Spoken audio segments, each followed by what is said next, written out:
minutes and we'll be starting with the session.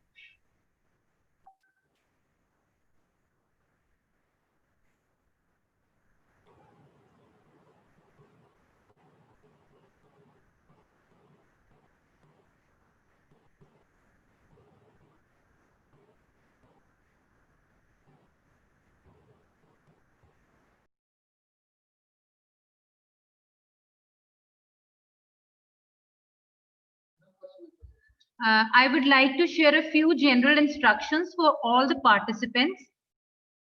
It is a request to please type your queries in the chat box and avoid raising hands during the session. There will be a discussion session at 5:30. By then, we will have your questions in the chat box and we will be attending to all the questions. So kindly avoid creating a distraction during the session when it is going on. Other than that, it is a humble request. If you are not sitting in a formal setup, kindly keep your videos off. Thank you so much.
A very good afternoon to all who have joined this 7 days workshop on NAAC Revised Accreditation Framework, Resolving the Practical Snags. G.H.G. Khalsa College of Education takes the pride privilege to welcome you all. As you all know, we began yesterday where we had a wonderful start to this workshop by Professor E. Ram Ganesh from Bharatidasan University, Tamil Nadu. Sir gave a very beautiful reason why NAAC RAF has been launched. He has told us about the importance of NAAC RAF in the coming days. In fact, for the future generation, the new type of setup would be based on ICT only, we know. So we teachers have to be prepared for a technology savvy educational environment. We also had a session by Dr. Jyoti Patil, Principal Renuka College, Besa Nagpur. She spoke on criterion 1 of NAAC, that is curricular aspects. So it was a very wonderful start yesterday. Today also we are going to start afresh. And before I introduce the guest, I would request our Principal Dr. Pargat Singh Garcha to formally welcome our guest for today, our resource person. Sir, over to you. Thank you, Dr. Jislin. Am I audible? Yes, sir. Yes. Very good evening to the august audience in the second day of 7 days workshop on NAAC Revised Accreditation Framework. First of all, I, on behalf of the College Management Committee and Faculty of G.H.G. Khalsa College of Education, Gurusar Sadhar, extend a heartiest welcome to the esteemed resource person of the day, Professor Amya Kumar Rath ji. Professor Amya Kumar Rath ji is an exceptionally seasoned and dedicated computer engineering professor with a strong record in both teaching and administration. Sir is presently providing his valuable services as NAAC Advisor, Bangalore. Welcome you, sir, to the GHG Khalsa College of Education, Gurusar Sadhar, through this online platform. I also welcome all the participants. We have around 2,000 registration for this workshop, which include respected principals from different colleges, NAAC coordinators from different colleges, IQAC coordinators, and learned faculty from colleges and universities across the nation. As last day, we have wonderful session by Professor E. Ram Ganesh ji and Dr. Jyoti Patil ma'am. We have long discussion on various technical questions related to criteria 1 and especially on add-on courses. The, today we will discuss on criteria 2 of NAAC revised accreditation framework. This criteria is one of the important component of NAAC and it has many dimensions. We see that maximum marks are related to this criteria when we talk about in respect of colleges. So try to get maximum benefit from this session. So now I will not take much of your time and I request Dr. Ghislaine to proceed further, please. Thank you, sir. Thank you so much. Thank you, sir. We welcome Professor Amya Kumar Rath, and I would like to share a brief profile of sir. Professor Amya Kumar Rath is an exceptionally seasoned and dedicated computer engineering professor with a strong record in both teaching and administration. He is a graduate of computer engineering with MTech and doctorate degree in the same area of specialization. He is presently working as an advisor in the National Assessment and Accreditation Council, that is NAAC, Bengaluru, on deputation from Veer Surendra Sai University of Technology, Burla, Odisha. He has extensive breadth of experience in engineering, teaching at the university level with strong ability to deliver course material through a variety of teaching methods. He has contributed over 150 research papers to many international and national journals and conferences and is author of 8 books published by reputed publishers. Under his able guidance, 7 students have successfully completed their PhD and more than 40 students have completed MTech dissertation. Sir has attended over 50 international conferences, including 4 at Singapore, Bangkok, Indonesia, and USA for professional development. Sir has earned 4 awards for contribution to academics and research. He has visited over 50 higher educational institutions across the country as a member of NAAC peer team for assessing the quality and relevance of education for knowledge economy.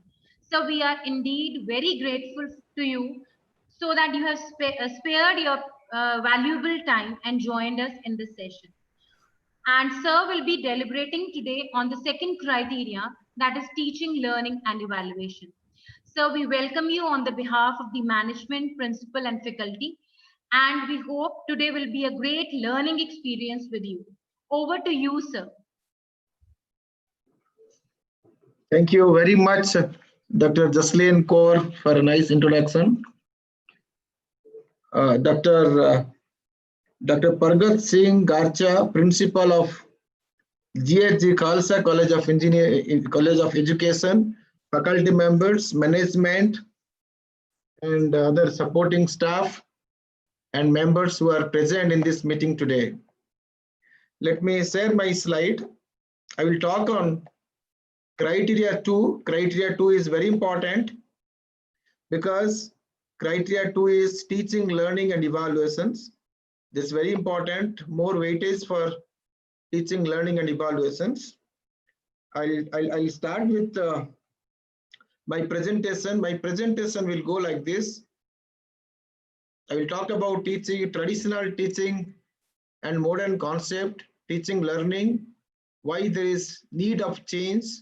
I'll talk about outcome-based education, which is very important. Talk about Bloom's taxonomy, innovative teaching techniques, theory of multiple intelligence, need of quality improvement in technical educations. Apart from that, in between, I'll talk about each criteria, each key indicators, as well as metrics of criteria 2, that is teaching, learning, and evaluations. So is this typical of you? Too much to do, very little time? Your results don't meet your expectations? Don't you feel control of your life? Stretching seems to be the order of the day. Everyone is demanding more from you.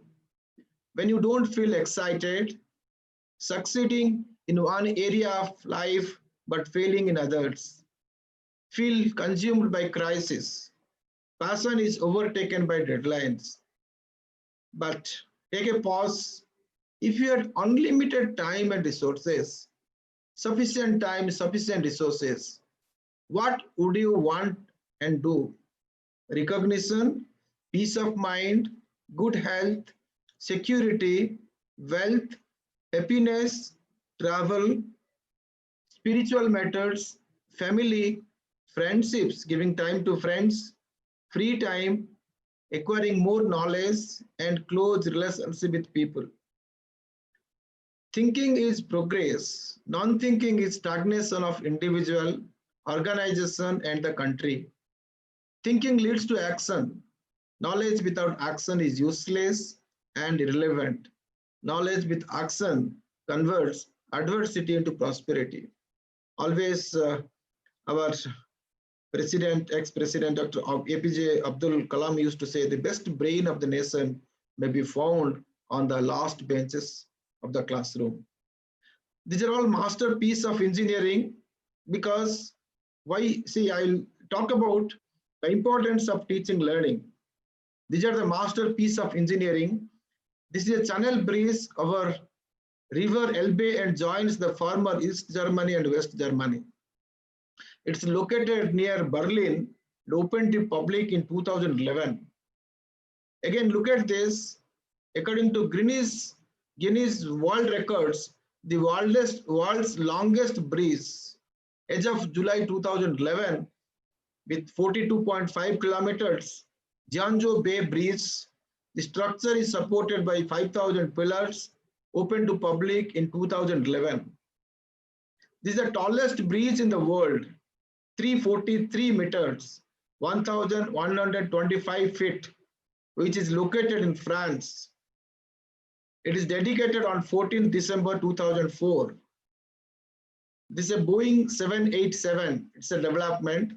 Initiatives at Ambuja Cements Limited, a novel way of transporting limestone, conveyor belt running through 3 hills. If you look at the legacy of higher education in Bharat, we had ancient universities. 8 ancient universities of Bharat. We have Taxila, Nalanda, Bikramshila, Pushpagiri, Udantapuri, Jagadala, Somapura, and Vallavi. Nalanda is in Bihar, mostly devoted for Buddhist studies and also fine arts, medicines, mathematics, astronomy, politics, and art of war. Students from different parts of the world, from Sri Lanka, Korea, Japan, China, Tibet, Indonesia, Persia, and Turkey, they used to come and study different courses, different subjects, different programs. There are 10,000 students and almost 2,000 professors. Similarly, Pushpagiri in Odisha, Taxila, again, Taxila is more famous because its association with Chanakya, the famous treatise Arthashastra, Sanskrit for the knowledge of economics. Similarly, Bikramshila, but we lost true wealth of knowledge due to many invasions on Bharat. From birthplace of Veda to striving to be just literate. After post-independence, 1950, the government of India appointed Planning Commission to prepare a blueprint for the development of different aspects of life, including education. Its main goal of the main goal of these plans were to achieve universal elementary education and to eradicate illiteracy. to establish vocational and skill development programs, skill training programs, to upgrade standards and modernize all stages of education with special emphasis on technical education, science and environment education, education on morality, and the relationship between school and work, to provide facilities for high quality education in every district of the country. Since many efforts are being done to improve the quality of education, many efforts government has done to improve the quality of education, but very less was achieved for standardization of higher education, for its quality and compatibility to meet societal needs as well as global challenges. So to address the issue of deterioration in quality of education by the recommendation of NPE 86 and the Plan Program of Action 1992, NAAC was established in the year 1994 as an independent national accreditation body with a vision to make quality the defining element of higher education in India through a combination of self and external evaluation, promotion, and sustenance initiatives. And the mission is periodic assessment and accreditation of institutions of higher education to stimulate academic environment for promotion of quality of teaching, learning, and research, to encourage self-evaluation, accountability, autonomy, and innovations, to undertake quality-related research studies, consultancy, and training programs, and finally to collaborate with other stakeholders of higher education for quality evaluation, promotion, and sustenance. And our value framework guiding element for assessment and accreditation is contributing to national development, fostering global competencies among students, inculcating value system among students, promoting the use of technology, and quest for excellence. The revised accreditation framework from July 2017, we have started this revised accreditation framework. As you know, we have 7 different criteria, and there are 34 key indicators for universities. Again, the key indicators are bifurcated into metrics. They are qualitative metrics and quantitative metrics. There are 115 metrics, out of which 36 qualitative metrics and 79 quantitative metrics. Then key indicators for UG is 31 and PG is 32. Metrics are 93 for UG, out of which 35 qualitative metrics and 58 quantitative metrics. Similarly, for PG, we have 96, that is qualitative metrics 36 and quantitative metrics 60. As far as our criteria is concerned, there are 7 different criteria. This whole 7 different criteria will emphasize the quality of education in any educational institutions. We have curricular aspects, teaching, learning, and evaluation, research, innovations and extension, infrastructure and learning resources, student support and progression, governance, leadership and management, institutional values and best practices. So in 21st century, it's an age of information. Information age is being fueled by knowledge economy that values problem solving skills and critical thinking skills over the rote skill of the industrial era. Geo Glass has been developed where you can have 2D conferencing, 3D conferencing, augmented reality, virtual reality. I think 15 days back it has been developed by our Geo. Similarly, for smart watch, criteria 2 is teaching, learning, and evaluations, where the weightage is 350. What is important in this is student enrollment and profile. 40 is the weightage. Catering to student diversity is 50. Teaching learning process is 50. Teacher profile and quality is 60. Evaluation process and reforms 30. Student performance and learning outcomes 60. And student satisfaction survey is 60. Seats filled against seats reserved for various categories. We have metrics where how many seats are filled for reserved category, the seats which is allocated for reserved category. whether the institution assess the learning level of the students and organize special programs for advanced learners and slow learners. So it's very important when the students take admission, it's the duty of the faculty members and duty of the staff to identify who is the advanced learners, who is the slow learners.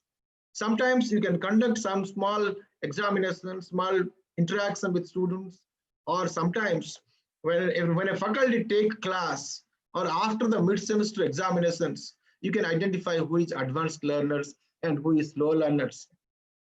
What is the activities you do for the slow learners? Do you conduct coaching classes for the slow learners? Do you conduct proctoral classes for the slow learners?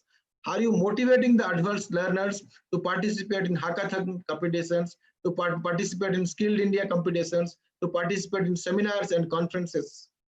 It's very important. What is the student full-time teachers ratio? The definition of full-time teachers we have given in our glossary. So in some of the places, contract teachers they are teaching, whether they will be considered as a full-time teachers. In the glossary, we have mentioned the definition of full-time teachers.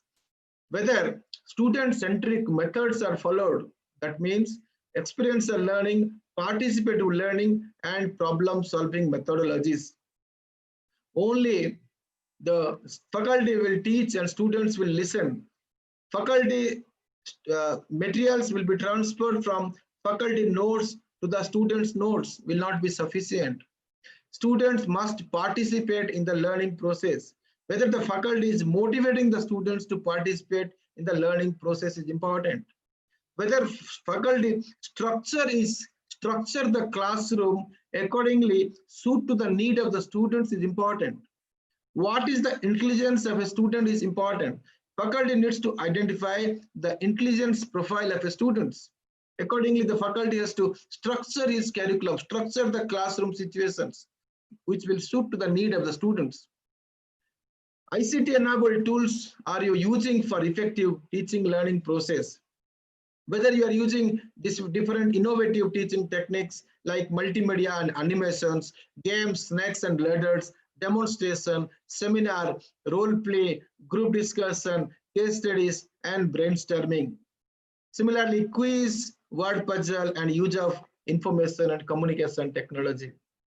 How many students, ratio of mentor to students, whether mentor-mentee system we have or not, because when the students take admission in a college, it's like a raw materials.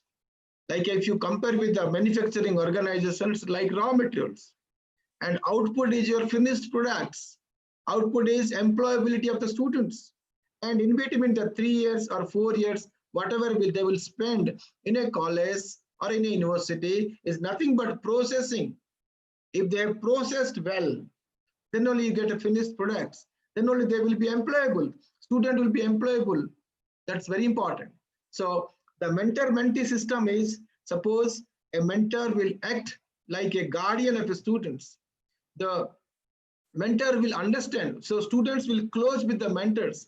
Their psychological problem, their mental problems, whether they understand in the class, whether they are interested in sports activities, whether they are interested in conducting programs, maybe some programs for extension activities, all that thing a mentor can know. Mentor will guide the students. Whether how many faculty members are with PhD qualifications, whether for every program, do you have a program outcomes and course outcome for all the programs? I will discuss elaborately about outcome-based educations. Program outcomes and course outcomes are important.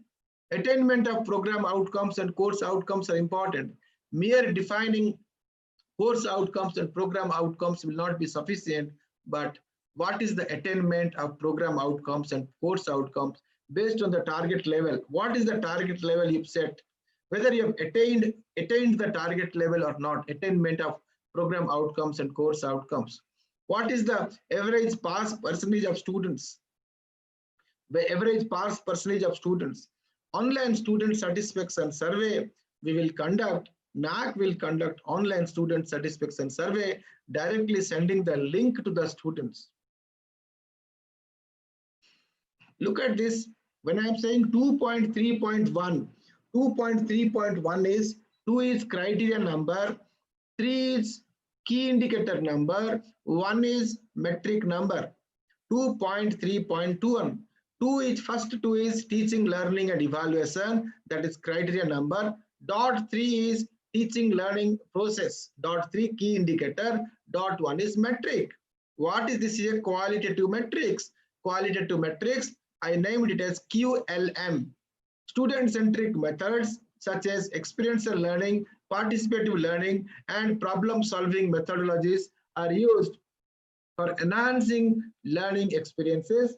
As far as qualitative metrics is concerned, you need to write within 500 words. If it is more than 500 words, you can host everything on your website and the link you can write in the while submitting the self-study report. Similarly, 2.3.2 is again it's a qualitative metrics. Teachers use ICT enabled tools for effective teaching learning process. 2.3.3 is a quantitative metrics. I named it as QNM. Ratio of mentor to students for academic and other related issues, data for the latest completed academic year. As far as quantitative metrics are concerned, we have given a template. You need to write, you need to enter everything in an Excel file, the template which the manual in the manual we have provided. So let me tell you, each metric is mapped onto 0, 1, 2, 3, 4. Suppose we have 1000 weightages. Each metric is mapped onto 0, 1, 2, 3, 4. Every metric has got a weightage. As far as qualitative metrics are concerned, when the peer team members will visit your institutions, they will look for the qualitative metrics. But quantitative metrics will go through a rigorous process of data validation and verifications. You need to submit the authenticate data, whatever you are doing it. That based on the metrics, the data, the questions, whatever is there in the quantitative metrics. Let's say in QLM 2.3.1, 20 is the weightage. You got 2 there. Of course, peer team members have given 2, 40. And similarly 2.3.2, 15 is the weightage. 15 into 3 is 45. QNM 15, 15 into 2, 30. Total is 115. But if you would have got 4 out of 4 everywhere, the maximum score is 15 to 4 is 200. Look at this. How this works, this important slide.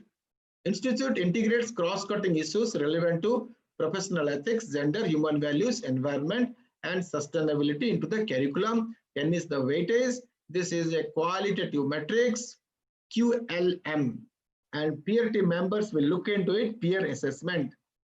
Second one is a quantitative metrics, average percentage of courses that include experiential learning through project work, field work, internship during last 5 years. So the percentage of course where include experiential learning through project work, field work depends on your response, depends on institution's response. It may be more than AA. In between AA to BB, if it is more than AA, you got 4. If it is AA to BB, you got 3. If it is BB to CC, you got 2. If it is DD to CC, you got 1. If it is less than DD, you got 0. This is system generated, depends upon your response. Either you get 4, 3, 2, 1, 0. If you got 4 there, 4, the weightage for that metric is 10. 10 into 4 is 40. Similarly, for the other one, percentage of students undertaking project work, field work, internships, this also is a quantitative metrics, depends on your response. You get either 4, 3, 2, 1, 0. Whatever is the value you got there, then that will be multiplied with the weightage, then that is your score value for that particular metric. Yeah, this is average percentage of full-time teachers with PhD during last 5 years. This is your response, suppose. Response is number of full-time teachers is 122. Number of full-time teachers with PhD qualification is 52. So what is the percentage? Percentage is 42.62 is the percentage. Okay, like that way it will be calculated average percentage of full-time teachers with PhD during last 5 years. Total response of the university or the institute is 46.47. It will be calculated for every year. Then finally The average is 46.47. This is institution's response.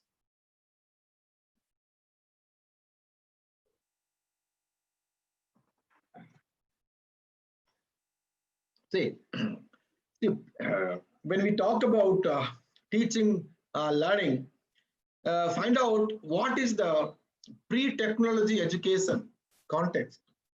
See, a faculty is only the source of informations. Faculty sends the informations, faculty teaches to the students, gives the informations, and the students are receivers. Faculty is source and students are the destination. Students are the receivers. So educational material is the information, source of informations. The educational material which goes from the faculty members to the students is nothing but the message. What is the medium of communications? Medium of communication is chalk and talk. Medium of communication is chalk and talk. Medium of communication is chalk and talk, but sometimes they can use projectors, right? This is pre-technology. I mean, so in this case, what happens is, in this mode of communications, but the students lose their concentrations after 15 to 20 minutes.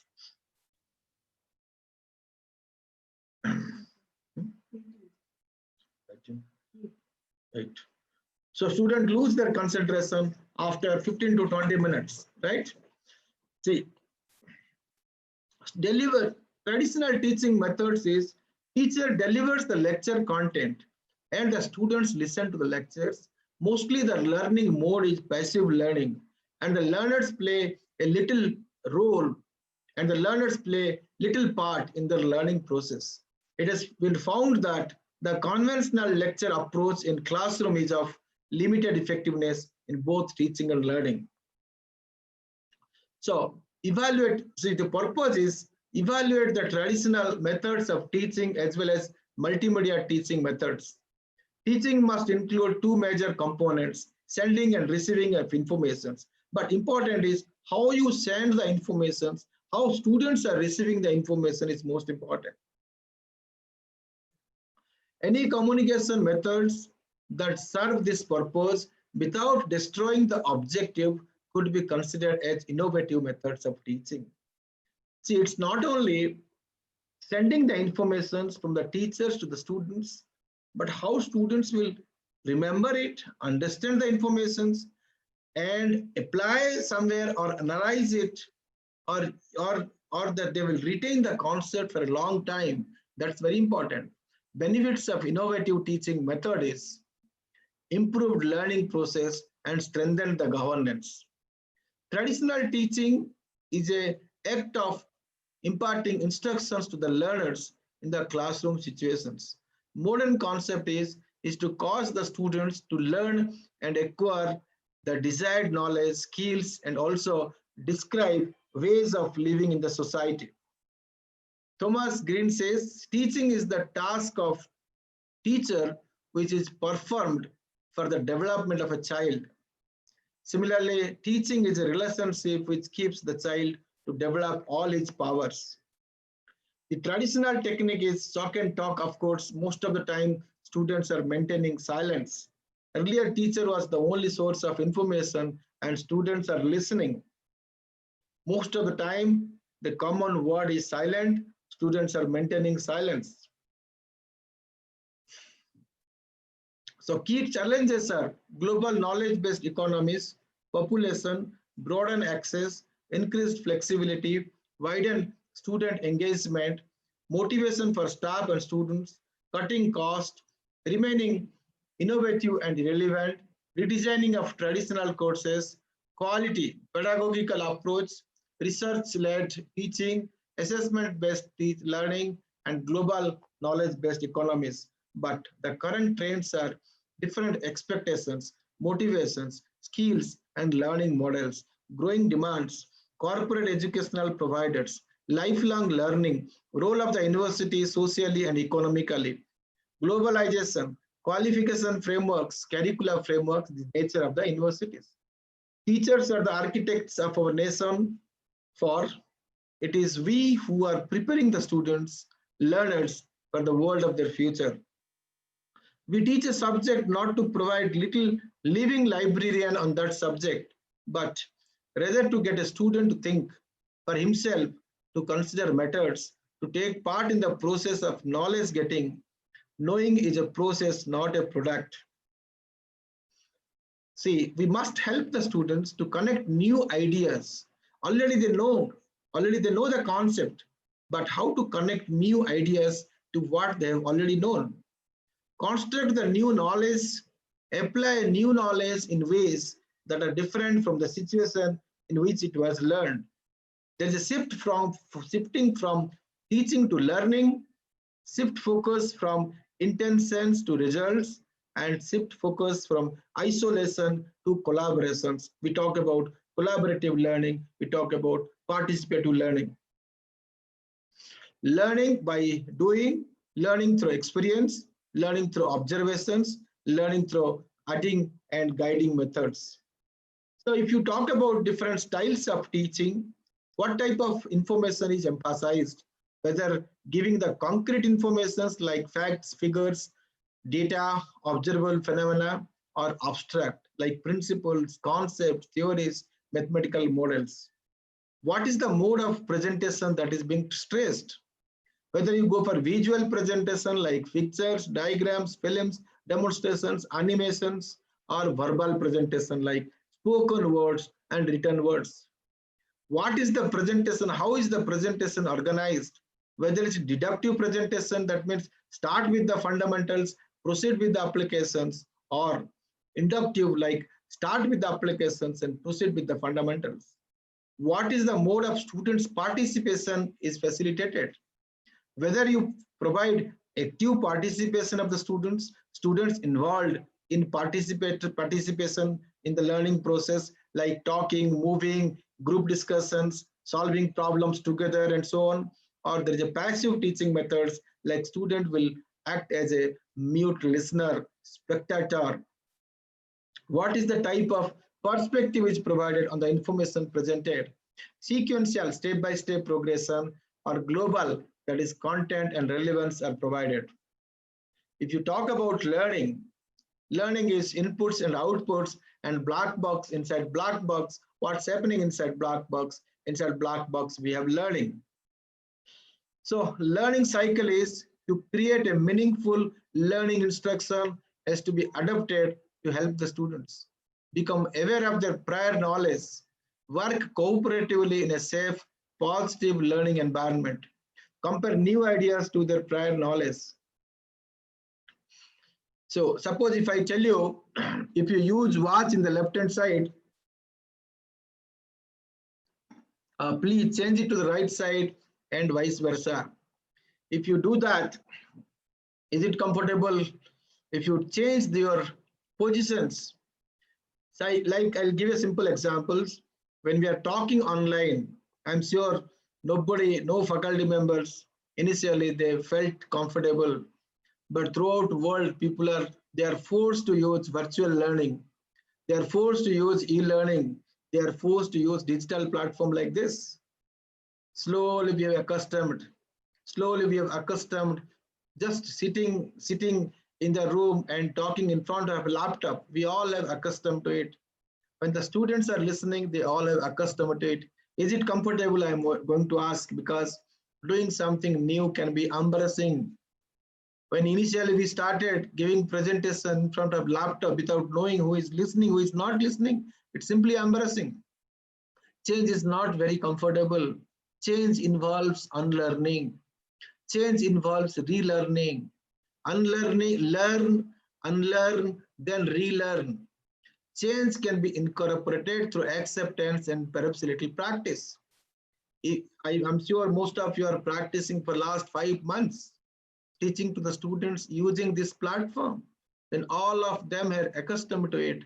All of them have accepted that only this kind of learning will be there. Even students have also accepted that only this learning will take place. We do not know till how many days, how many months, or how many years this e-learning will take place. We will talk about change in the paradigm. We'll talk about preparing the ground for a new learning approach, issues and challenges moving to new paradigm. If I ask you whether you want teaching in the classroom or learning in the classroom, the answer is we want learning. There is a difference between teaching and learning.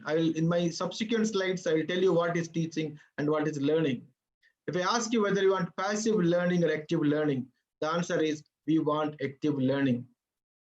If I ask you whether you want active learning or interactive learning, the answer is we want interactive learning. But I'll give a typical scenario. Suppose 10 to 5 there is a lectures, 10 to 11 there is a lecture. Faculty will come to the class. He will tell that students please maintain silence. Today we are going to study this. 10 to 11 students are maintaining silence. 11 to 12 another lecture. Again another faculty members, students maintain silence. 11 to 12 students are maintaining silence. Throughout the day students are maintaining silence like this. I will tell you what is the demerits. Okay, then we'll talk about new learning approach. Of course, nowadays everybody, all faculty members are using different innovative teaching methodology to make the students understand in the class. So, and I was giving examples. Throughout the day, students are maintaining silence. Throughout the semester, students are maintaining silence. Throughout the year, students are maintaining silence. Throughout 4 years or 3 years, students are maintaining silence. During campus recruitment, when there will be personality interview, when there will be group discussions, faculty members will tell to the student, oh, you must speak something on the class in the group discussion, then only you will be selected. You must speak in the personality interview, then only you will be selected for recruitment. But unfortunately, students are maintaining pin drop silence there also, because they are adjusted to maintaining silence. So our responsibility is, our role is, we will make the students participate in the learning process. There are a lot of techniques, whatever I'm speaking, I'm not talking theory here, I have practiced in my life. I have practiced with a videography also I've taken. I have found out why role play is effective, in which lecture brainstorming is effective. All that if you practice, then only you'll find that students will enjoy the class. Teaching and learning, they go together. One cannot succeed without the support or success of the other. Learning is the center of teaching. Knowledge of learner and its learning style should be considered. Teaching is the cause and learning is the effect. Cause and effect relationship is between events or things where one is the result of the other. This is a combination of action and reaction. We are moving from instruction paradigm to learning paradigm. In the instruction paradigm, the faculty provides and delivers instructions, offers courses and programs. It is always faculty-centered, competitive and individualistic classroom situations. In a learning paradigm, it produces learning, produces powerful learning environments, learner-centered always, cooperative, collaborative, and supportive classroom situations. So, learning paradigm will never happen without instruction paradigm. Instruction paradigm plus use different teaching methodologies, plus collaborative learning, plus participative learning, plus make some active learning, that equals to learning paradigm. Instruction paradigm is a subset of learning paradigm, and learning paradigm is a superset. Learning paradigm implications focus on production of learning and not on delivery of instruction. Focus on why and how learners learn, not on what and how faculty teach. Faculty to do less teaching and learners to do more active learning. Use different assessment of methods to enrich the learner's learning experience.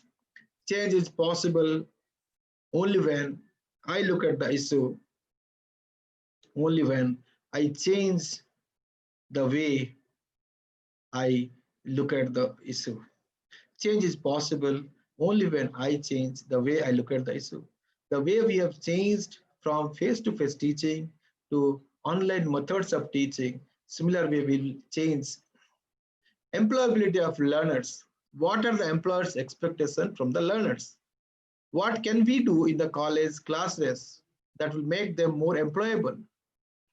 There are some surveys conducted, 300 academicians, but we have also conducted survey. One of my PhD students, we have conducted a survey to try to know what is employers look for as far as students are concerned. Students should develop their communication skills. Students should develop the analytical and critical thinking skills, build teamwork culture for better problem solving, promote a positive attitude, develop mastery of subject matter, provide and acquaint learners to real-life employment situations in classroom, inculcate strong sense of integrity and individual accountability. See, the Harvard research on retention, speaker wanted to say 100%, 80% was approximately said by the faculty members, 60% was approximately heard by the students, 40% was approximately remembered after 3 hours, 15% was approximately remembered after 3 days, 0 to 5% was approximately remembered after 3 months when there is examinations. So we should see that the retention is most important. What as I was mentioning earlier, what we are teaching is not important. Whether our students are listening, whether our students are understanding, whether our students are retaining the concept for a long time is important. We need to switch from passive teaching methods to participatory teaching methods. Students should participate. Students should be motivated to participate in group discussion where 50% is the retention rates. Students should practice, 70% is the retention rates. Student teaching others, teaching their friends. If you teach, if the student, they will teach others, 90% is remembering. Retention rate is more than 90%. So we need to move from passive teaching methods to participatory teaching methods. But the challenge in academics, I remember the faculty members always used to say, I need to complete the syllabus, I need to meet the academic deadlines, I need to conduct quiz, I need to give assignments, I need to conduct a mid-semester examinations, then end semester examination. There is a completion of syllabus and meeting the academic deadlines. But what is need of the day and need of the hour is, it should act as a catalyst to enhance critical and creative thinking skills, encourage interactive teaching, and ensure well-planned session. If you don't teach properly, if the students don't learn properly, you will end up with a situation like this. Blueprint of faculty members, motivation is important, industrial exposure of faculty members, enhanced teaching learning process, consistency in performance, better content delivery, involvement in research, blueprint of students, they expect competency-based curriculum, state-of-the-art laboratories, good faculty members, and good ambience. Output is academically sound, soft skills development, professional approach, and diversified competencies. As far as blueprint of teaching learning process is concerned, modern teaching aids, need-based curriculum, improved and person-independent evaluation, outcome is higher acceptability, concept clarity, learning to learn skills, and diversified competencies. There is a paradigm shift. Tell me, I will forget. Show me, I will remember. Demonstrate. Go for demonstration. Student will remember. Involve me, and I will understand. If you involve the students, then they will understand. When the students, they go for a movie, they understand the concept for a long time. It's a 3 hours movie. They watch, they remember for a long time. Why can't they remember the theory classes when a faculty member is teaching to the students? So we must involve the students in the learning process. There should be one classroom in any of the college or universities, which will be like a round table type of classrooms, at least one classrooms, so that student will do some kind of problems together. In discussion, some discussions, some problems can be given to the students so that together they can discuss and do the work. Participation of students in the learning process is most important. What feature is is more important than what he teaches. The greatest sign of success for a teacher is to be able to say, the children are now working as if I did not exist.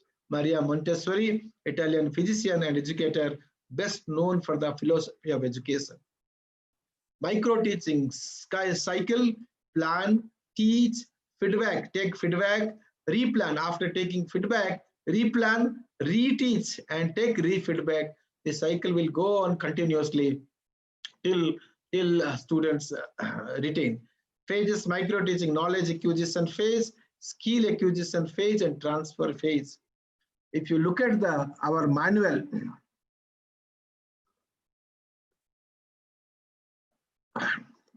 if you look at our manual teaching learning process, 2.3.1 is a qualitative metrics. I think I have already explained you. Qualitative metrics means peer team members will look for this metrics when they visit your college. Student-centric methods such as experiential learning, participative learning, and problem-solving methodologies are used for enhancing teaching learning experiences. When you write within 500 words, what the college needs to do, what is the file that needs to be prepared. Every faculty members, when they are preparing the lesson plans, they should have what is the teaching methodologies you are practicing in the classroom, that should be mentioned in your lesson plan. What is the outcome of that also you need to mention. Suppose you have conducted role play, you can take some videography. If you feel that I should take a videography, you take videography, take it, give a questionnaires to the students after completing role play, try to find out what is the outcome of role play. How many students have really done a good job after seeing the role play.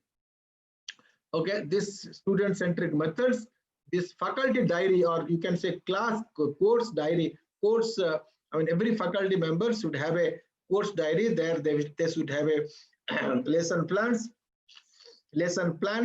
then question papers, past 5 years question papers, assignment question papers, simple course materials, PowerPoint presentations.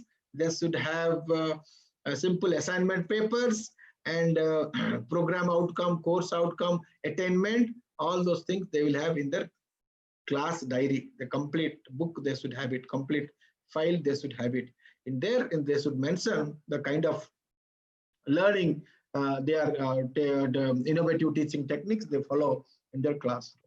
Next is again a qualitative metrics 2.3.2. Teachers use ICT-enabled tools for effective teaching learning process. This also has to be written within 500 words, whether ICT tools are used for effective teaching learning process. Ratio of mentor to students, how many students, one mentor. That also you need to mention. That mentor should have interaction. You should have a record of mentor interacting with mentees. Those records also you should have it. Average percentage of full-time teachers against sanctioned post. Against sanctioned post, what is the full-time teachers? This is, you have to calculate average. This is a two-level formula, percentage per year. In NAAC, we collect last 5 years data. Every year you can collect percentage per year, number of full-time teachers divided by total number of sanctioned posts multiplied by 100. Then average percentage you have to calculate percentage per year every 5 years divided by 5. Average percentage of full-time teachers with PhD qualifications during last 5 years. Again, this is a percentage per year you have to calculate, then average percentage. Average teaching experience of full-time teachers in the same institutions. So sum of the total experience of full-time teachers in the same institutions divided by number of full-time teachers. Mechanism of internal assessment is transparent and robust in terms of frequency and mode. This you have tried within 500 words. It's a qualitative matrix. Mechanism to deal with internal examinations related to grievance is transparent, time-bound, and efficient. Whether there is any grievances in examinations, how do you deal with that? Again, it's a qualitative matrix. Again, it's a qualitative matrix. Teachers and students are aware of stated program and course outcomes of the program offered by the institute. Students should be aware of course outcomes in their respective course which you are teaching. Students should know about your program outcomes, what the program they study, what is the outcome of the program, because it's a qualitative matrix. When the peer team members will interact with the students, they'll try to find out whether they are aware of course outcomes or not, whether they are aware of program outcomes or not.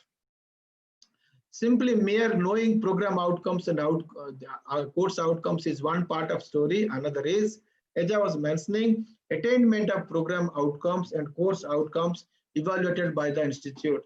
Attainment of program outcomes and course outcomes. That also has to be described within 500 words. Not only program outcomes, there should be program specific outcomes. So what is a program? Suppose BSc Computer Science. BSc Computer Science is a program. BCom, B-Commerce, Bachelor in Commerce is a program. Engineering B Computer Science is a program. Okay, to complete a program, there are a lot of courses they should study. Suppose to complete BSc Computer Science, a student needs to study 20 different courses. They are called as course. The terminology is course means the subjects. Suppose they study 20 courses to complete a program. For completing a program, BSc Computer Science, a student study 20 different courses. Every course should have a course outcomes and every program should have a program outcomes. So what is the difference between a program outcomes and program specific outcomes? Because program specific outcome is your BSc Computer Science and B-Commerce, the program outcomes may be common, but program specific outcomes are different. For specific to computer science, I will define my program specific outcomes. My program specific outcomes may be after completing BSc Computer Science, I will prepare the students for fit into the IT industry. That may be my program specific outcomes. But for program specific outcomes for commerce is different. My point is, in this new education, national education policy also, people talk about learning experiences, learning outcomes, outcome-based educations. All those things have been emphasized in the national education policy, which has been released recently. Average pass percentage of students during last 5 years. What is the pass percentage of final year students? How many students appeared? How many students passed? And all that. Then there is an online student satisfaction survey.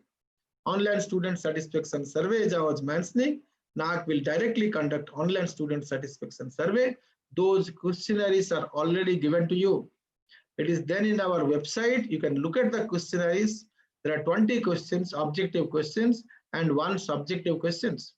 One subjective question says they have to write some story there.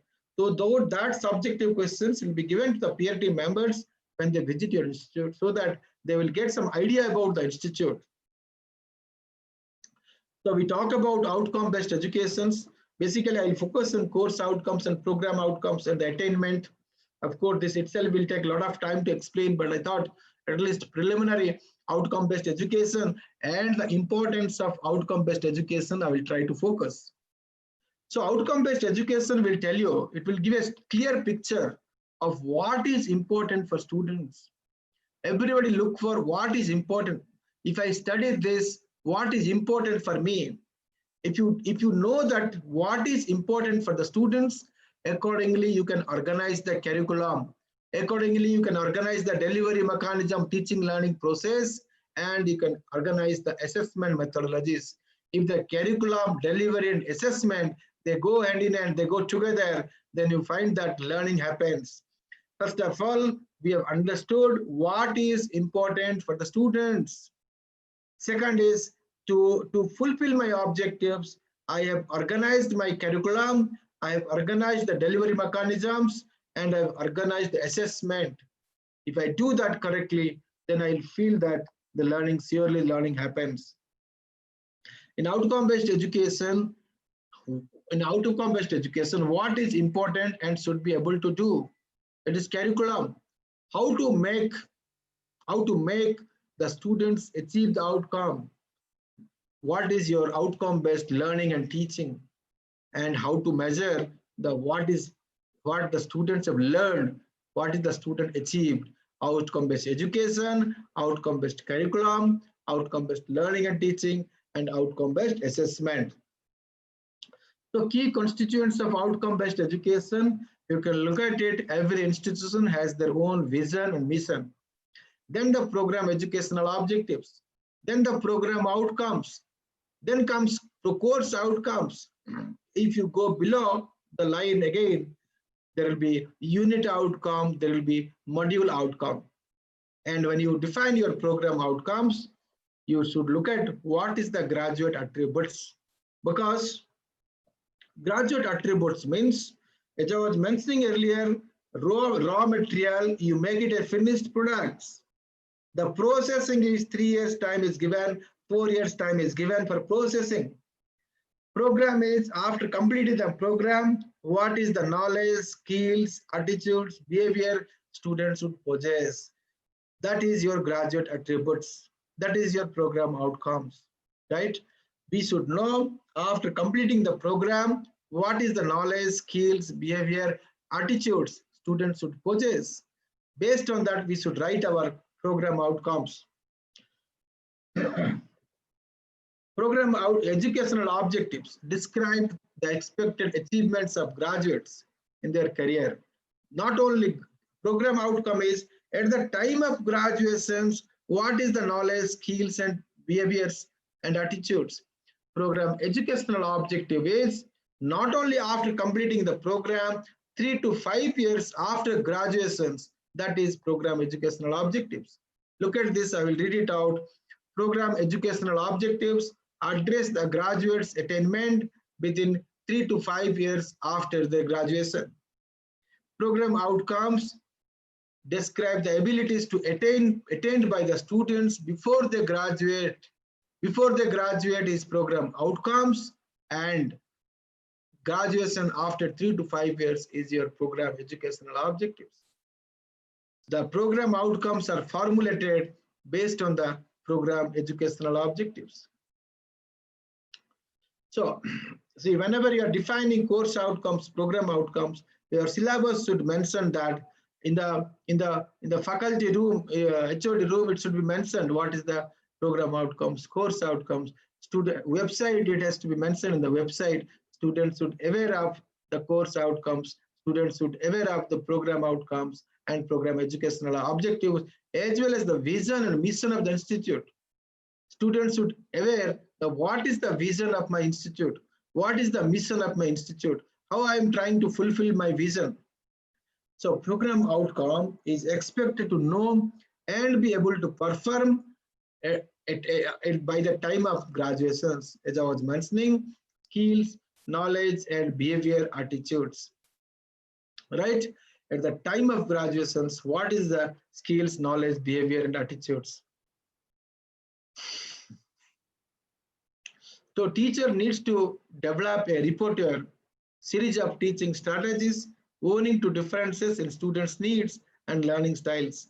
How can we enhance the thinking levels of our learners? This is all teaching, learning, and related to learning outcomes, related to course outcomes and program outcomes. How you can measure the learning experience of the students. Benjamin Bloom says, education should focus on mastery of subjects and the promotion of higher forms of thinking, rather than a utilitarian approach to simplify transferring facts.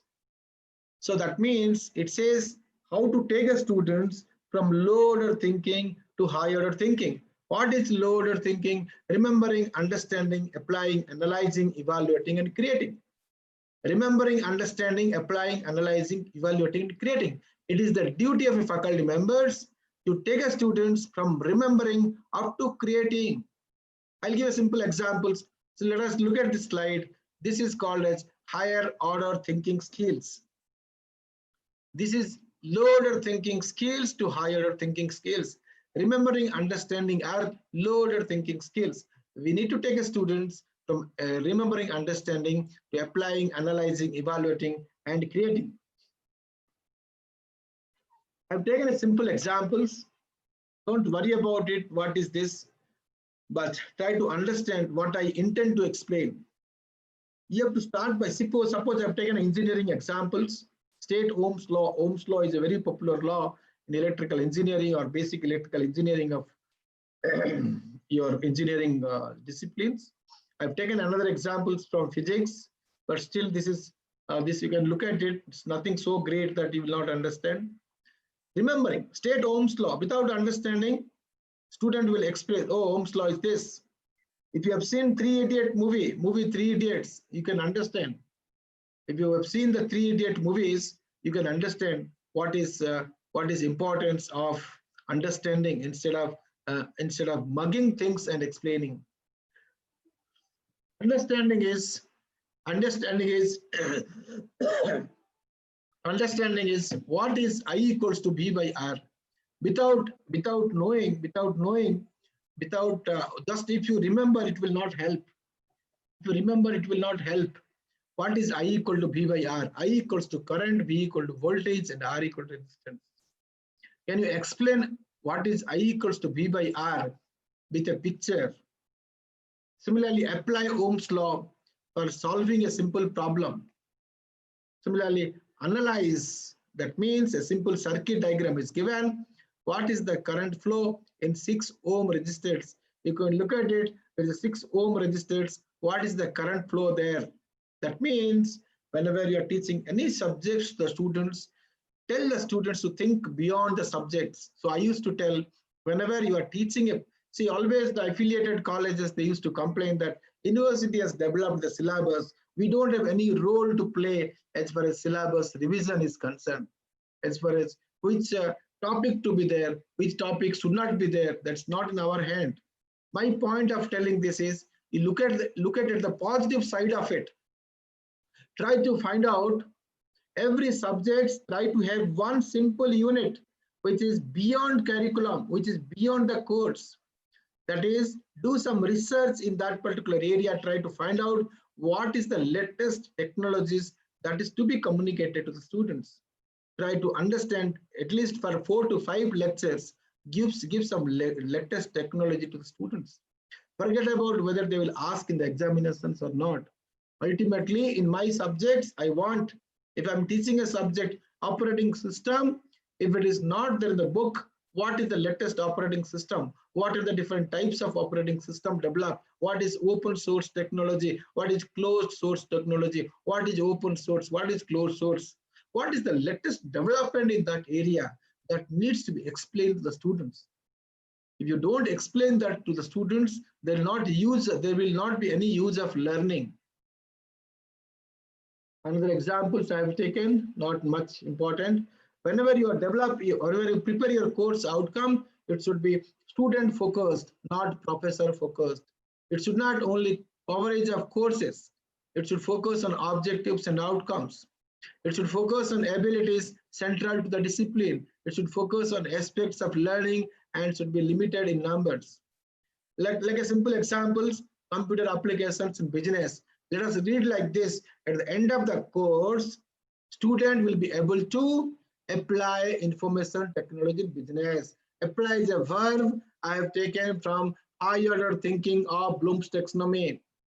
CO2, at the end of the course, student will be able to understand. Again, understand. That means whenever you are preparing the course outcome, some of the high order thinking verbs you should take from Bloom's taxonomy. Similarly, for another example, human resource and management, at the end of the course, student will be able to incorporate, apply, understand, analyze. So because whenever you are teaching a module, simple module, I was talking about unit outcome, I was talking about module outcome. Whenever you are teaching to the students, after end of the course, what is the learning experience of the students? What students should learn, that's important. Whether students should apply, or students should apply, or analyze, or simply understand. So put that course outcome in a proper order. Some of the university affiliating colleges, they say that university doesn't have course outcome, program outcome. What I should do? My answer is, if universities doesn't have course outcome, program outcome, you should prepare course outcome for the subjects which you are teaching. It's good for you that you should prepare the course outcomes. You should you should find out the attainment of course outcomes and attainment of program outcomes. This is another examples of course outcomes. Let us try to understand what is the graduate attributes. I was talking about graduate attributes. See, after completing 3 years, BSc Computer Science is a 3 years course.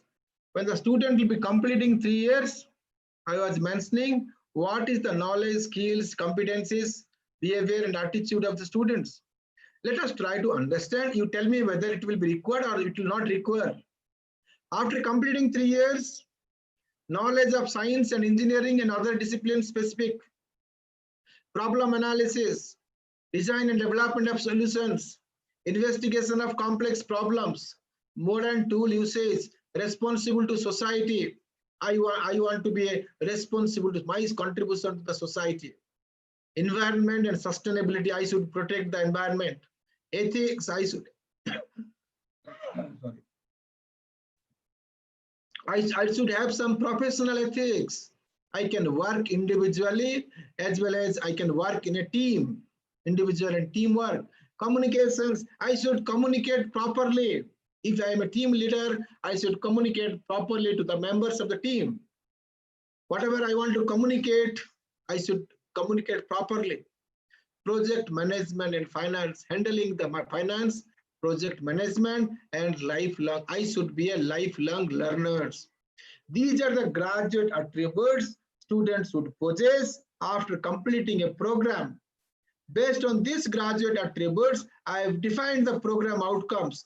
I have defined the program outcomes. My program outcome is ability to acquire and apply fundamental principles of science and engineering, capability to communicate effectively, technical competencies in specialized areas, identify, formulate, model problems and find solutions, conduct research, sustainability and cost effectiveness in design and development, professional and ethical responsibilities, work individually as well as work as a team, multi-skilled engineering and good technical knowledge, social, cultural, global and environmental responsibilities, capability and enthusiasm for self-improvement and through continuous professional development and lifelong learning. So whenever I define program outcomes, as I was mentioning, it describes the knowledge, skills, behavior of students as they progress from first year to second year to third year, and they will complete. As I was mentioning, again, I'm telling you, when they'll come and join, they are like a raw materials. From raw materials, we will make them as finished products. We'll make them as multi-skilled persons to work in a, we'll make them as a, employability. So this processing is nothing but 3 years. They should improve their knowledge, they should improve their skills, they should improve their behaviors. What are the things they should improve? They should improve knowledge of problem analysis, design development, investigation of complex problems, responsible to society, environment, they should know, they should, all these things they should know, they should understand. Okay, sure. See, in some of the curriculum, you will find that environment component is less. For that, you should have some add-on courses, you should have some value-added courses, you should have certificate courses, so that they will learn that. If they do not know, if they don't know, if they don't know how to work in a team, see, whenever your curriculum, this particular slide will give you the curriculum component, contribution of curriculum in program outcomes, in program specific outcomes. You should have some subjects on environment. You should have some subject where they should improve their professional ethics. You should have some subject where the, all this, whatever I've defined here, maybe your project management, finance, they should have some subject finance. If it is not there, do you have an audit course? Do you have an audit course? Yeah. Look at this course outcomes. This is a funnel, course outcomes to program outcomes. Program outcomes we have defined based on the graduate attributes, then the program educational objectives, then the mission of the institute. We have academic calendar and timetable. Based on that, this is a planning. What is curriculum planning? your course outcome for every course COPO mapping, syllabus. You should have a lesson plan. You should have a reference books. You should have a textbooks. You should have a question bank, plan for the test, plan to cover content beyond syllabus, and practical classes, tutorial classes, etc. And information about advanced learners and slow learners, without mentioning the students that you are advanced, look, you are advanced learners, look, you are slow learners. Don't mention that you are advanced learners, you are slow learners. That will demotivate the students. Without mentioning the students that you are advanced learners and slow learners, try to motivate them. Try to motivate the slow learners to participate in coaching classes, to participate in remedial classes, to participate in proctoral classes. Try to motivate the advanced learners to participate in seminars, hackathon competition, Skill India competitions, and conferences. But don't tell that you are slow learners. Don't give a notice. Oh, these are all advanced learners. These are all slow learners. It will demotivate the students. Try to find out what is the delivery mechanisms, whether what is the teaching methodology you practice, what is the pedagogical learning methods you practice. Do you conduct co-curricular activities for the students? Do you conduct projects for the students, industry institute interaction for the students? Do you conduct add-on courses for the students? Add-on courses for the students. Add on to the course, add on to the existing course. Existing courses are always there for a particular program. You should add on. Why I will add on? I will add on for employability. I will add on. Those courses are not there. I will add on for employability. What is the exercise you conduct for weak students and bright students? Like I was talking about outcome, program outcome, assessment and evaluation. See, this is important, is what is COPO mapping? What way this outcome-based education itself is a subject. I will not go deeper into outcome-based education. Attainment of this itself will take a lot of time to explain, but I'll tell you what is COPO mapping. COPO mapping is whether they are slight correlated or medium correlated or substantial high correlated or no correlations, right? Course 1 is what is the relationship between PO1? PO1 is 2. 2 means moderate correlations.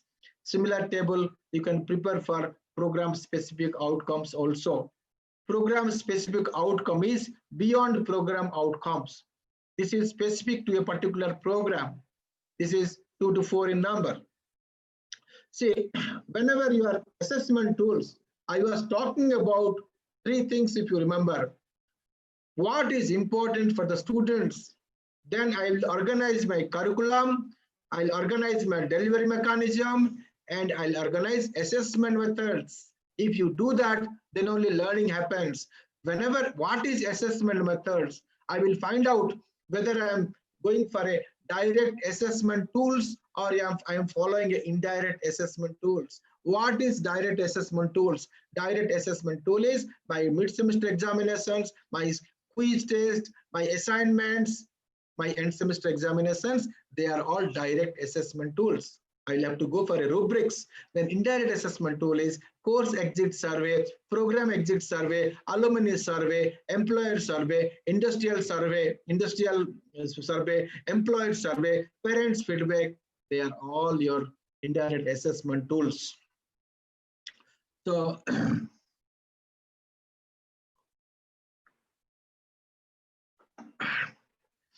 teaching is not merely imparting knowledge to students, nor merely giving advice. Teaching is not passing information to the students. Teaching is not sharing one's own experience.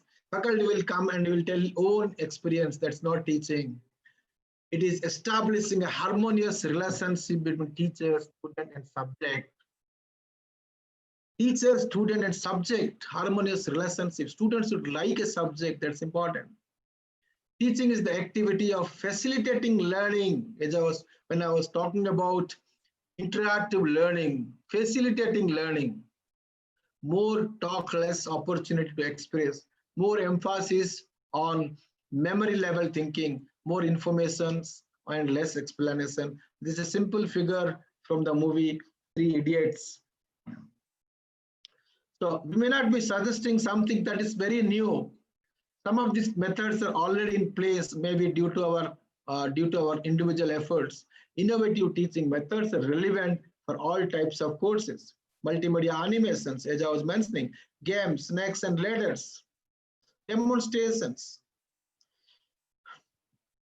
seminars, role play, group discussion, case study, brainstorming. These are the techniques. Education is not learning of facts, but the training of the mind to think. Having fun is the best way to learn. How to bring innovation in teaching.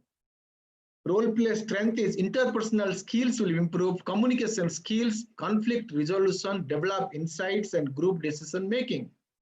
Field trip, when you are going for a field trip, team building, students will go out of classrooms and experience something new. Team building, teachers get to mix with the students, students learn better. Strength, learning games. Strength is engaged while learning through playing. Learn social skills like sharing. Develop problem solving skills. Perfect way to channelize energy of hyperactive kids. Strength of teaching with good sense of humor is strength is physically and physiologically beneficial, cordial relationships, relax students and reduce stress. Develop a harmonious relationship between students and teachers. Strength of group discussion is develop speaking skills. Brainstorming provides feedback to students and teachers. The squeeze, the strength is helps to remember. Improve or expanding one's knowledge of things, either general or in specific area. Enable students to think from different angles or simply to think out of the box. Why we need innovations? Why we need to move from passive teaching methods to participatory teaching methods? There are a lot of research people have done on intelligence. The psychologist says the intelligence is ability to learn, ability to recognize problems and ability to solve problems, ability to learn, ability to recognize problems and ability to solve problems. So researchers' viewpoint on intelligence: learn from experience, recognize problems and solve problems. There are different components of general intelligence. Visual, what I mean to say is, so what is important is for educations. So the theory of multiple intelligence is very important. This is a slide which is very important because all faculty members should practice. Howard Gardner used to say, we all have, that means every students, every faculty members, everybody possess different kinds of intelligence, but in different amounts, and that can be improved. What are the different intelligence? He has written in his book, Frames of Mind in 1983, and intelligence is the ability to solve problems or to create products that are valued within one or more cultural settings. So if you see, some students are linguistic intelligence, they are word smart. Some of them are logical and mathematical intelligence, they are number smart. Some of them are spatial intelligence, they are picture smart. Some of them are bodily kinesthetic intelligence, they are body smart. Some of them are musical intelligence, they are music smart. Some of them are interpersonal intelligence, they are people smart. Some of them are intrapersonal intelligence, they are self smart. Some of them are naturalistic intelligence, they are nature smart. And existential intelligence. Still, existential intelligence is not there in the picture. It is only there are 8 different intelligences, right? If you remember, if you ask some students, oh, I forgot the dusters in the classroom, can somebody go and bring the dusters? You'll find that some students will raise their hands all the times. He wants to go out and bring the dusters. Those kind of students possess kinesthetic intelligence, bodily intelligence. So what is important is, at least the faculty, the implications of multiple intelligence is that the faculty had to structure the teaching classroom activities which will suit the profile of his learners. Second is, teacher needs to provide opportunities to learners to demonstrate their learning through methods that match with their personal intelligence profile. So identifying the prominent intelligence, third is most important, is influence of the faculty members to strengthen the areas that appear at the lower end of the intelligence profile. Some students has very good communication skills, but very poor in mathematical and logical skills. Apply his communication skills, use his communication skills to improve mathematical and logical skills. So I've given here identifying the prominent intelligence and identify the least intelligence. Apply the prominent intelligence to improve the least intelligence. That's very important. You apply the prominent intelligence in the students and improve the least intelligence. When I was talking about processing 3 years period, when they are there with you for 3 years period, when they are with you for 4 years period, that processing, every faculty members are responsible for processing, then only the raw materials will be converted to a finished product. Then only the students will be employable after completing 3 years or 4 years. All those improving different intelligence of the students, identifying what is the low intelligence profile and where they need improvement is very important. It is the responsibility of each and every faculty members. Key teaching techniques are engage, real life situation, problems and examples, variety. When I was talking about different teaching pedagogy, role play, assignments, field work, hands-on experiences, active learning is important. Students teaching, that means, okay, students can teach each other, that motivation should be there. Review of prior information, students, teachers, peer review, evaluation of students' learning, evaluation of classroom teaching, feedback, giving critical feedback in order to improve teachers' self-satisfaction. So more interactive, more participatory, more engaging, and more involving.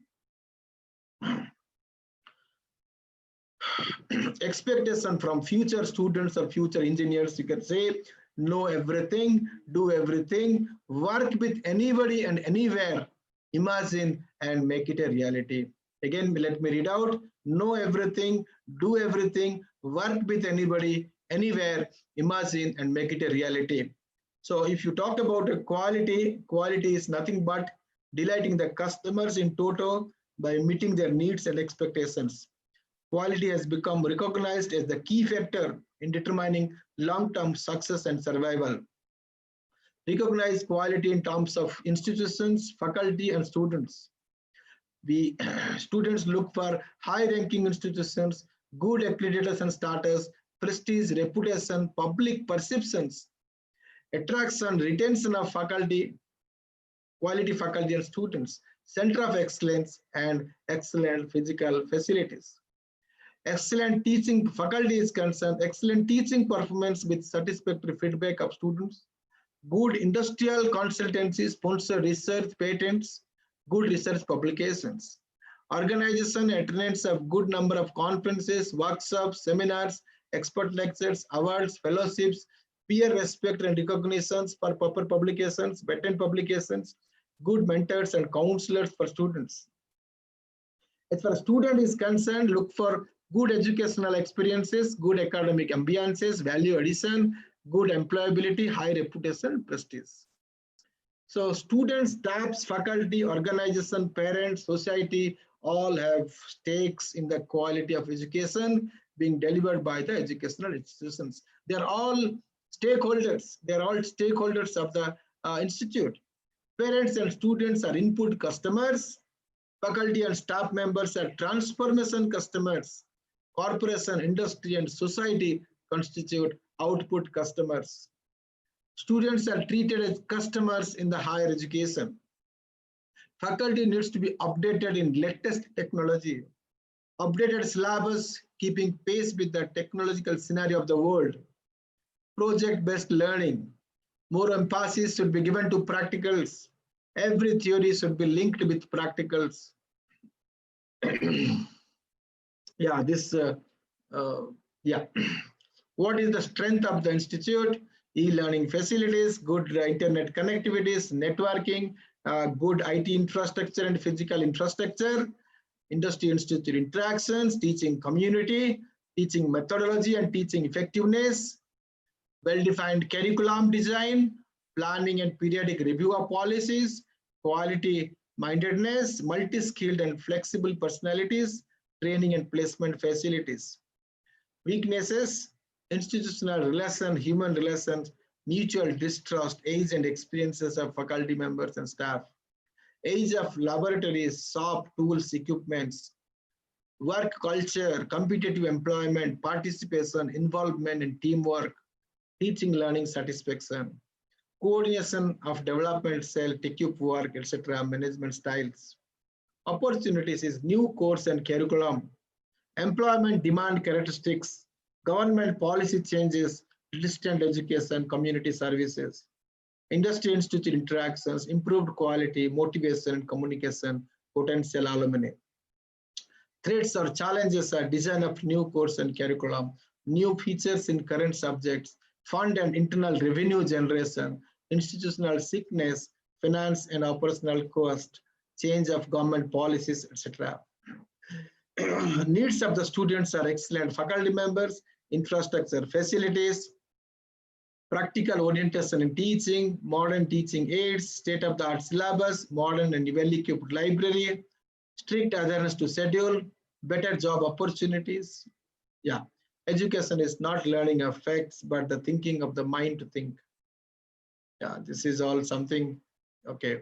Yeah, this is good teaching is all about one that is well planned and where activities are interrelated to each other, one that provides learning experiences or situations that will ensure understanding, application, and critical thinking, one where the learner is stimulated to think and reason.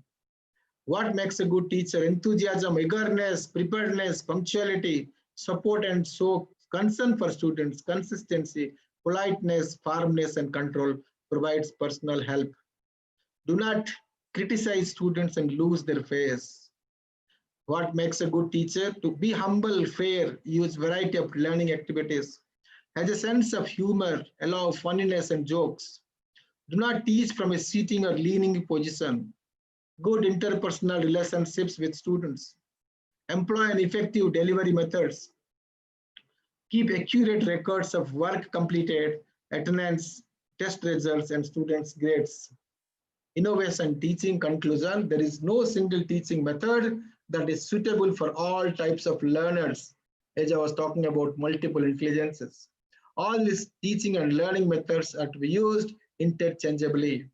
It is advised that a teacher should use a variety of teaching and learning methods in a single period so as to provide a great variability of activities in the teaching and learning process. Yeah, this is all continuous improvement of students' learning, articulate goals, offer programs, services, initiatives, collect assessment information, use results for improvement. It's just a cycle. Faculty has to play multiple roles. Faculty may be a guide, counselor, researcher, strategy planner, coordinator, friend, mentor, role model, problem solver, assessor, planner, facilitator, leader, negotiator, experimenter, trendsetter, ideas person, monitor. All the role a faculty has to play to make the students a better human being. Everything in your life is a reflection of choice you have made. If you want a different result, make a different choice.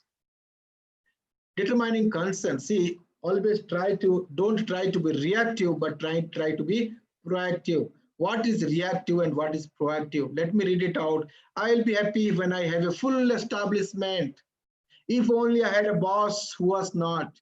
If I had respect from students, then only I will perform better. If I could just have management days, if the environment was more conducive, try to be proactive. I can be a better role model for the students. I can be more organized, resourceful. I can be more loving, understanding. I'll be more diligent. I can seek out personal and be able to understand. Try to be proactive. Don't try to be reactive. know everything. Okay, yeah, that's what. To achieve quality, we need to work together, collaborate with others, tolerate differences, respect diverse views, because none of us is as smart as all of us. Concludes closing remarks. In life, it is not the most talented who survive, nor the most intelligent, but the ones who are most responsive to change, and the real change can happen only when you listen to your inner voice, the intuition, and it's never too late. Take risks in your life. If you win, you can lead. If you lose, you can guide. Thank you all for participating. I think I've taken 2 minutes extra. I think I've completed the session. Thank you. Thank you very much.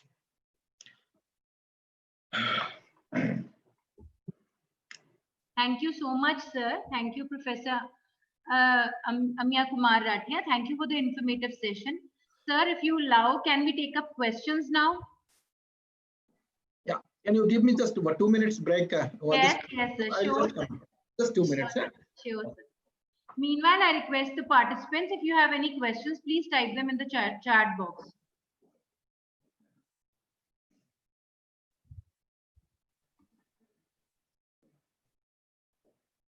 E-learning.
Dear participant, you can write your questions in the chat box. We know that you are writing a very good words about the resource person and about the workshop, but at this particular time, your valuable questions matter a lot for a valuable discussion on criteria 2. So kindly type your questions in the chat box, please. Our team will try to note down the questions and ask the resource person. Sir is here, so Dr. Jasleen ma'am can proceed with the question of the participant, please. Sir, are we ready? Yes, yes, yes, yes. Go ahead.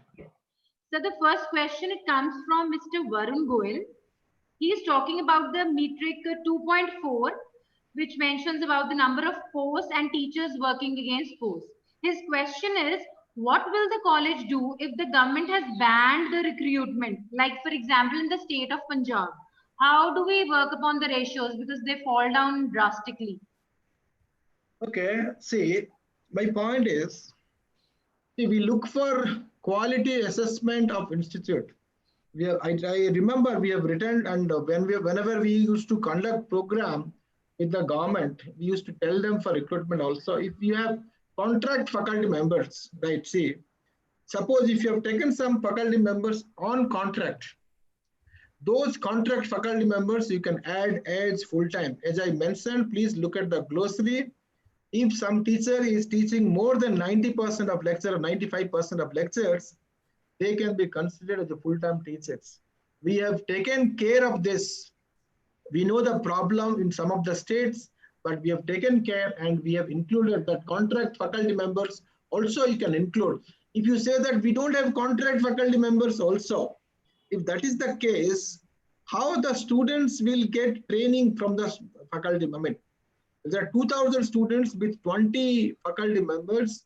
Do you think is it possible to impart teaching learning process? If you have taken contract faculty members, you can include them. I hope, Mr. Varun, your question is answered. There is another question from Madam Swati Kalpesh Doshi. What are the exact ways to measure attainment of course or program outcomes? How is measurement of graduate attributes done? Yeah. See, for course outcomes, for course outcome, you will have direct assessment tools as well as indirect assessment tools. For course outcome, the direct assessment tools are your mid-semester examination, your end semester examinations, your assignment and quiz. You can give 90% of weightage for direct assessment tools. For indirect assessment tools, you can have 10 to 20% weightage. You can go for a course exit survey. I have not explained much because that itself is a subject. So course exit survey, individual faculty members has to find out what is the course outcome attainment for their respective course they are offering. As far as program outcome is concerned, as I was mentioning, program outcome is after completing 3 years, if it is BSc or BCom or BA, after completing 3 years, what is the attainment of program outcomes? So all the courses from course outcome you will take, that is direct assessment tools. Indirect assessment tool is you go for program exit survey, you go for alumni survey, you go for employer survey. That will be your program outcome, right? Program outcome attainment. It's a simple calculations. It's a simple calculations. It's not very difficult. It's a simple calculations. I remember I've given a presentation on our NAAC. When we conducted webinars, I have given a presentation only on outcome-based education. So it's simple calculations. You can go for program outcome attainment as well as course outcome attainment. Okay, sir. Thank you. Another question by Mr. Tehseen Abbas. The question says, please illustrate the full-time teachers and number of sanctioned posts. Are the teachers on contractual base also considered as full-time teachers? Yes, that's what I told you to look at our glossary. Look at our glossary. We have given there. If it is more than 90% of lecture hour they take, you can consider them as a full-time teachers. Okay. Now we have a question by Ma'am Kashvi Dhand. She asked, when we are calculating the experience of full-time teachers, then whether we should include the experience of the principal or not, and whether the experience in the current institution is to be considered or previous experience can also be considered. No, previous experience should not be considered. It is given that it should be from the same institutions. If you read it, I'll just read out. I will just read out the question. Like I'll just read out. You will find that yeah.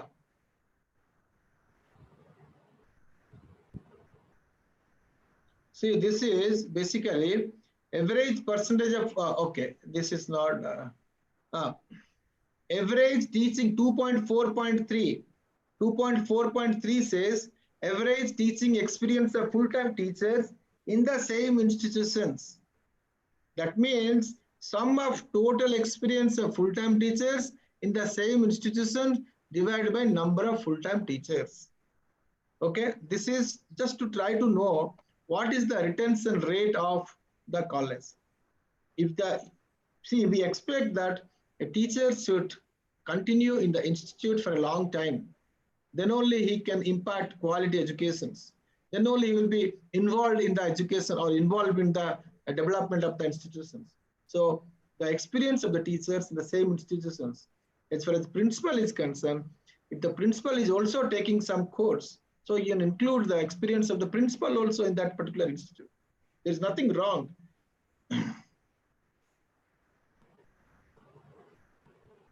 You are not audible. You're not audible, Jocelyn. You are mute. Okay, sir. Okay, sir. Next question is by Dr. Simmerpreet Kaur. She says, in contextual learning outcomes, how teacher can facilitate teaching learning environment by satisfying learners with different learning styles. Yeah, as I was mentioning, in every subject, in every course, you try to find out which teaching methodology will be suitable. See, generally, we go for brainstorming. You know, most of us we used to perform brainstorming. Most of us we used to do brainstorming. Just finding a keyword, writing on the board, whatever what the students feel about that particular word. Whatever they say, we write it on the board and try to analyze.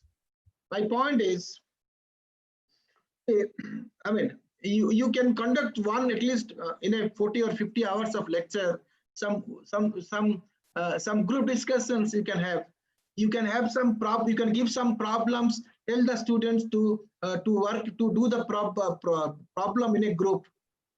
Give a seminar topic, and every students in a group they have to do it, and every student should speak for 5 minutes or 7 minutes. If that way, what happens, the teamwork will improve.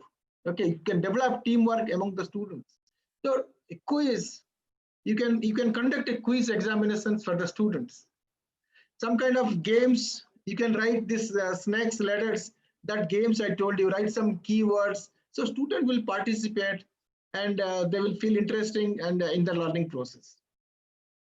You ask a questions, make two different groups. You ask a question, this one group will ask questions, the other group will have to answer. After completing each module, one group has to ask questions, the other group has to answer questions.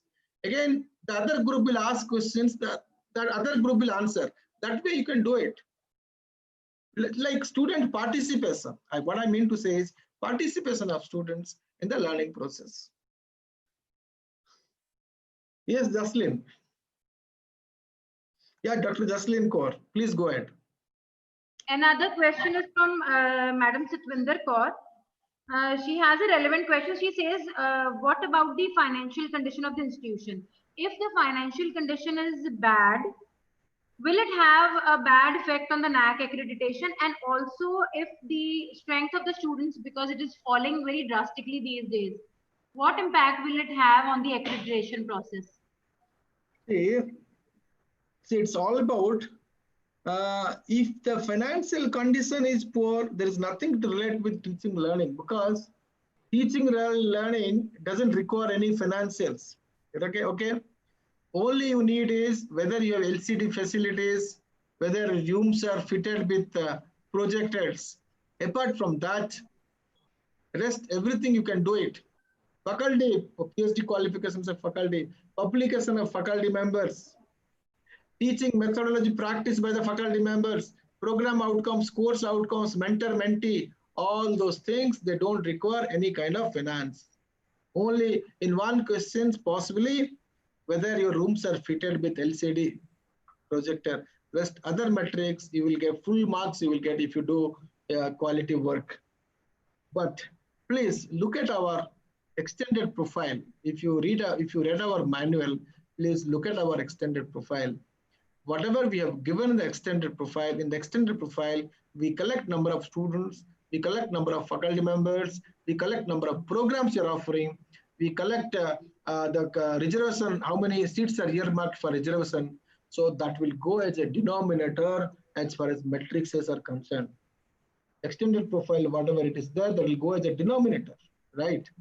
See, if some of the institutions have zero students or maybe very less students, then definitely see, we want quality education means at least you should have students in the college.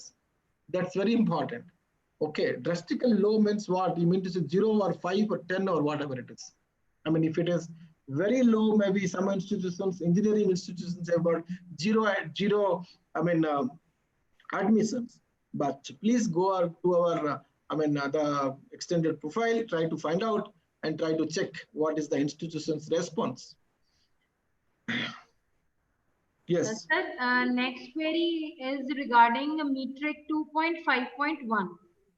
Uh, the participant has asked to explain the mechanism of internal assessment, which is mentioned in this metric. Mechanism of internal assessment is transparent, robust in terms of frequency and mode. Okay. How many internal examinations you are conducting? Whether your examinations, whether you are showing the answer script to the students or not, whether teacher is showing the answer script to the students, whether this is a qualitative metrics, of course, this is a qualitative metrics. Transparent, whether in a you are conducting internal assessment examinations as per your academic calendar, whether students are aware of this internal assessment, whether answer script is shown to the students or not. Okay, these are the things important. And of course, there's a qualitative metrics. Peer team members will look into it.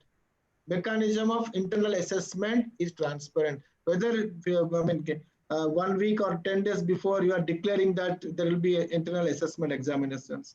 Okay, how many internal examinations you are conducting? Whether you are conducting 2 internal examinations or 1 internal examinations. Okay, these are all about internal examinations.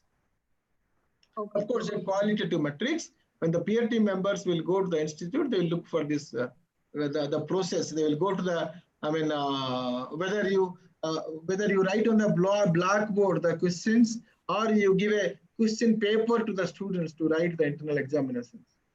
Okay, all those things are important. Whenever you are asking question paper, always what is this, what is this, what is this, or you are asking some questions based on the high order thinking of Bloom's taxonomy. These are all important because when the peer team members will go to the institute, they look at your question papers, they look at your answer scripts, they look at your whether it is an online system or automation is there or not. They look at all these aspects as far as this qualitative metrics is concerned. Okay, so there is, I have taken out the essence of few questions and it says like, for example, what do we do in the rural areas regarding e-learning? Because the previous knowledge background of the students plus the financial conditions, they don't support e-learning resources. And at the same time, they are talking about the English language as well. Because the prior knowledge for English language is less, then how do we, measure the course attainment outcomes at that time? No, course outcome attainment has to be done by the faculty members, not by the students, right? Course outcome attainment has to be done by the faculty members, depends upon the performance of the students in direct assessment and indirect assessment. It's not by the students. See, my point is some of the, when we conduct webinars also, some people used to say, sir, we can't attend, our bandwidth is low, we don't have a laptop, we don't have computers, we don't have mobiles and all that. So if such a conditions are there, so it is always better. If such a conditions are there, it is always better. It is always better. You prepare a CD or DVD, prepare a CD and DVD and give it to the students right? Because nowadays, I am sure every students, if you see in India, possibly more than 90% of people, they will have intelligent mobile phones, right?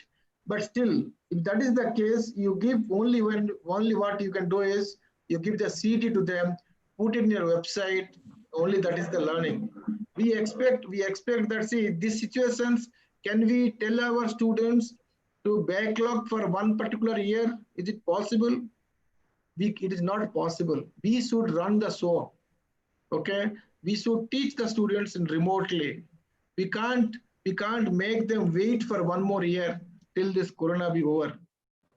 For that, definitely people has to accustomed with this online teaching and digital learning, etc. If we say that in the worst case it's not there, they should mix with some students, whoever in a particular small village.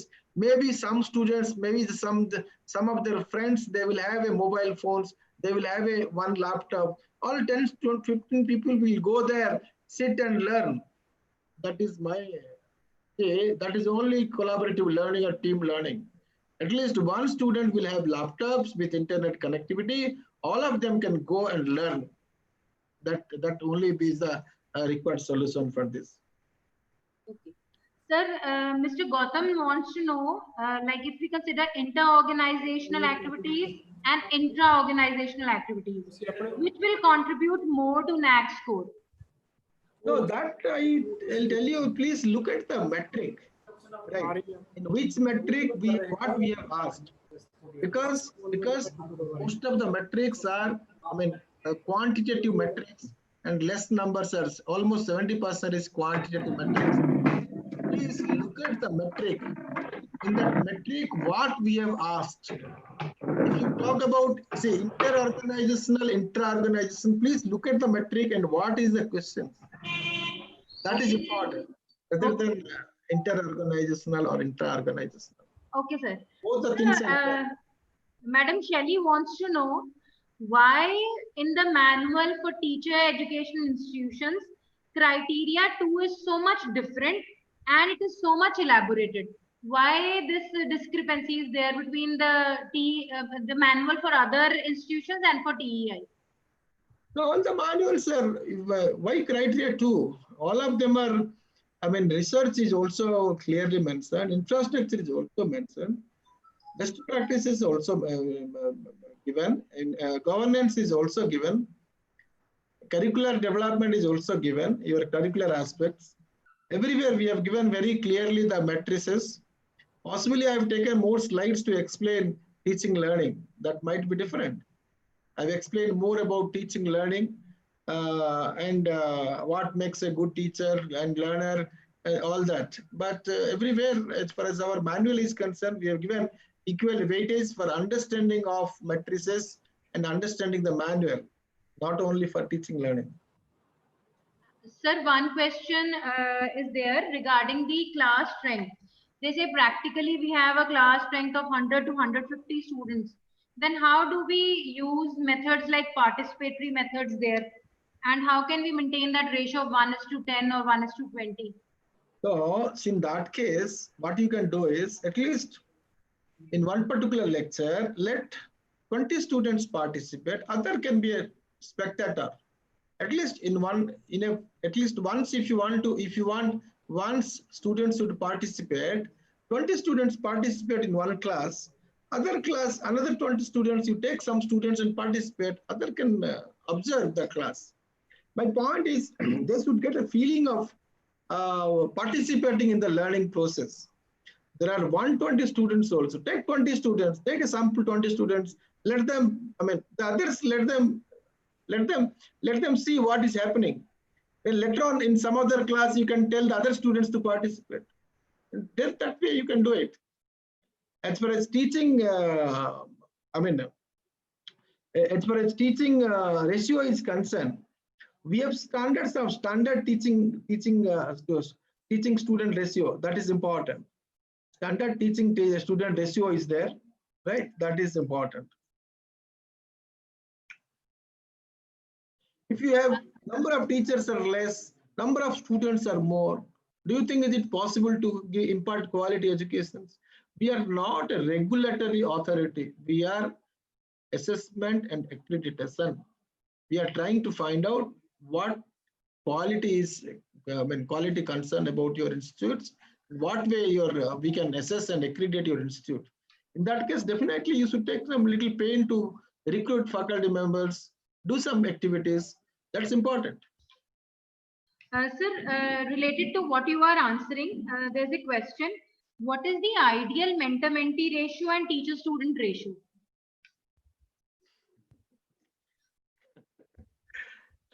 So ideally, see, you try to find out the benchmark for your institute. Okay. Right. See, try to find out the benchmark. What should be the ideal? If you tell me 10 students to one faculty member, ideal. 5 students to one faculty member, more ideal. Isn't it? Okay. But the feasibility won't be there. Yeah. That's what. Yeah. Do you think 50 students or 100 students, one faculty member, mentor-mentee will be ideal? That's the thing. Okay. Yeah. Okay.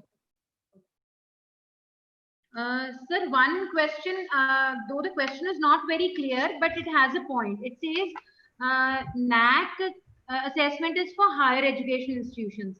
And what about the school level? Like, for example, ultimately we have to match the school education with the higher education institutions. So what has NAAC done in this regard? No, we don't do school education assessment and accreditation. We are concerned with only higher education's assessment and accreditations. School educations, we don't go for assessment and accreditations. So maybe the question is like, how do we run them parallel? Because if we bring about improvement in school, then only we can think about higher education. Please look at the national education policy, right? Okay. National education policy. We are also conducting some workshop on national education policies. Lot of improvements they have done in school educations. Lot of new ideas they have come up with in school educations. Definitely, I think after implementation of national education policies, their school education also will improve. Okay, thank you, sir. I think I have taken all the relevant questions. And now I would invite Dr. Rashpal Singh for the formal vote of thanks. Sir, please.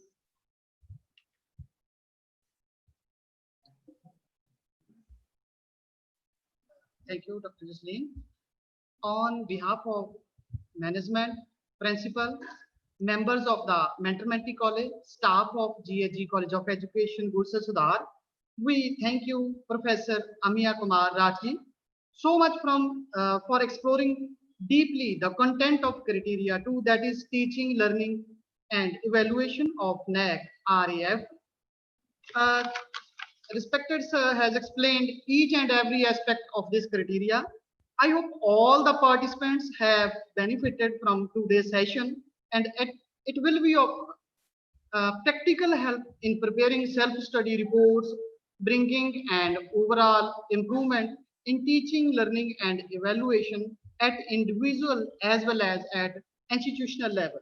Sir has explained the mission of the NAAC, the value framework, outline of RAF, aspects of teaching styles, learning cycle, role of change, how teaching and learning go together, outcome-based education, PEOs, POs, COs, higher order thinking skills, difference between CO, PO, PSO, SWOT, features of good teaching. Chat box is self-explanatory that the session was very much informative. So you have explained all the aspects in excellent way. Again, thank you from the entire team of G.H.G. Khalsa College of Education, Gurusar Sadhar. Thank you, sir. Thank you. Can I leave now? Dr. Jasleen Kaur, can I leave now? Yes, sir. Yes, of course. Yeah, thank you very much. Thanks a lot, Professor Amiya Kumar Rath for sparing a valuable time with us. And we will be looking forward for your guidance in coming days also. Thank you. Thanks a lot, sir. Thank you, sir. Thank you, sir. Thank you, sir. I'm leaving, sir. Yes, sir. Please, sir. Thank you.